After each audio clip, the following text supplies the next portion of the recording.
Você sabia que Nova Russas ganhou esse nome porque um padre estava com saudade de casa? No vídeo de hoje vamos contar a história de como a cidade surgiu e entender direitinho essa relação do padre com o nome da cidade. As terras ali do pezinho da Chapada da Ibiapaba, às margens dos rios Acaraú, Poti e Curtume, eram habitadas por várias etnias indígenas, como os Tabajara, Caratiu e Tupinambá. Com a chegada definitiva dos portugueses no Ceará, por volta do ano 1650, e com o crescimento da criação de gado em venda de carne bovina, que rolou por volta do ano de 1700, muitas famílias chegaram por lá e começaram a criar fazendas. Nova Russa surgiu justamente do crescimento da fazenda Curtume, que ficava ali, perto do riacho Várzea Grande. No dia 5 de agosto de 1808, Bernardino Gomes Franco resolveu vender 2 sítios para Vitorino de Lima Barbalho. Um dos sítios era chamado Curtume e o outro Olho d'Água Grande. Juntando os dois dava uma área gigante. E sabe quanto custou tudo isso? 400 mil réis. Se a gente fizesse uma conversão hipotética, sem pensar na inflação e em várias outras coisas, daria mais ou menos 1.500 reais. Mas calma, porque naquela época era muito dinheiro. Muito mesmo. A fazenda Curtume teve vários donos ao longo do tempo. Ela era irrigada pelo riacho Várzea Grande, que depois acabou sendo chamado de Curtume também. O nome Curtume veio de uma atividade simples que rolava na fazenda naquela época: o tratamento de couros e peles de animais para vender. Em 1876, Manuel de Oliveira Peixoto e sua esposa, Dona Manuela Rodrigues de Oliveira, doaram um terreno para construir uma capela dedicada a Nossa Senhora das Graças. A tal capela foi construída pelo vigário de Tamboril, o padre Joaquim Ferreira de Castro, que era natural de São Bernardo das Russas, que hoje é o município de Russas. Mas olha, a capela não era nada luxuosa. Era toda feita de taipa e com móveis super simples. O povoado que começou a se formar ao redor dessa capelinha recebeu o nome de Nova Russas, já que o padre tinha nascido em Russas e agora estava ajudando a nova cidade. Em 1894, a construção de taipa, que já estava bem precária, foi derrubada. No lugar levantaram uma nova capela. No começo, a área era chamada de Fazenda Curtume, depois ficou só Curtume e a partir de 1901, passou a ser chamada oficialmente de Nova Russas. O povoado começou a crescer de verdade depois que inauguraram a estação ferroviária da Rede de Viação Cearense, ou, como também ficou conhecida, Estrada de Ferro de Sobral, em 1910. Em 1922, Nova Russas já tinha crescido tanto que virou município e ainda pegou partes dos territórios de Ipueiras e Tamboril.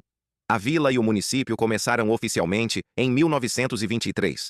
Essa situação não durou muito tempo. Em 1931, o município foi extinto por ordem do interventor federal do Ceará, Manuel do Nascimento Fernandes Távora.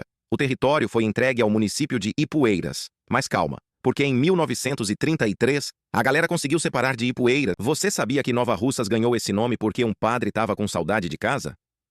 No vídeo de hoje vamos contar a história de como a cidade surgiu e entender direitinho essa relação do padre com o nome da cidade. As terras ali do pezinho da Chapada da Ibiapaba, às margens dos rios Acaraú, Poti e Curtume, eram habitadas por várias etnias indígenas, como os Tabajara, Caratiu e Tupinambá.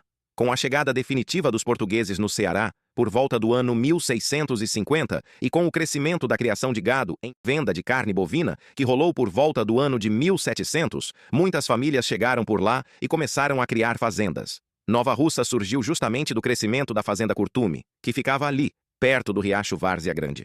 No dia 5 de agosto de 1808, Bernardino Gomes Franco resolveu vender 2 sítios para Vitorino de Lima Barbalho. Um dos sítios era chamado Curtume e o outro Olho d'Água Grande. Juntando os dois dava uma área gigante. E sabe quanto custou tudo isso? 400 mil réis. Se a gente fizesse uma conversão hipotética, sem pensar na inflação e em várias outras coisas, daria mais ou menos 1.500 reais. Mas calma, porque naquela época era muito dinheiro. Muito mesmo. A fazenda Curtume teve vários donos ao longo do tempo.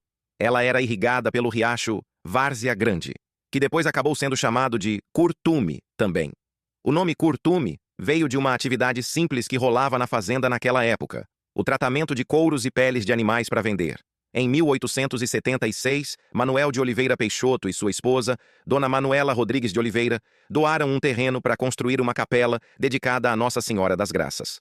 A tal capela foi construída pelo vigário de Tamboril, o padre Joaquim Ferreira de Castro, que era natural de São Bernardo das Russas, que hoje é o município de Russas. Mas olha, a capela não era nada luxuosa. Era toda feita de taipa e com móveis super simples. O povoado que começou a se formar ao redor dessa capelinha recebeu o nome de Nova Russas, já que o padre tinha nascido em Russas e agora estava ajudando a uma nova cidade. Em 1894, a construção de Taipa, que já estava bem precária, foi derrubada. No lugar levantaram uma nova capela. No começo, a área era chamada de Fazenda Curtume, depois ficou só Curtume e, a partir de 1901, passou a ser chamada oficialmente de Nova Russas. O povoado começou a crescer de verdade depois que inauguraram a estação ferroviária da Rede de Viação Cearense, ou, como também ficou conhecida, Estrada de Ferro de Sobral, em 1910. Em 1922, Nova Russas já tinha crescido tanto que virou município e ainda pegou partes dos territórios de Ipueiras e Tamboril.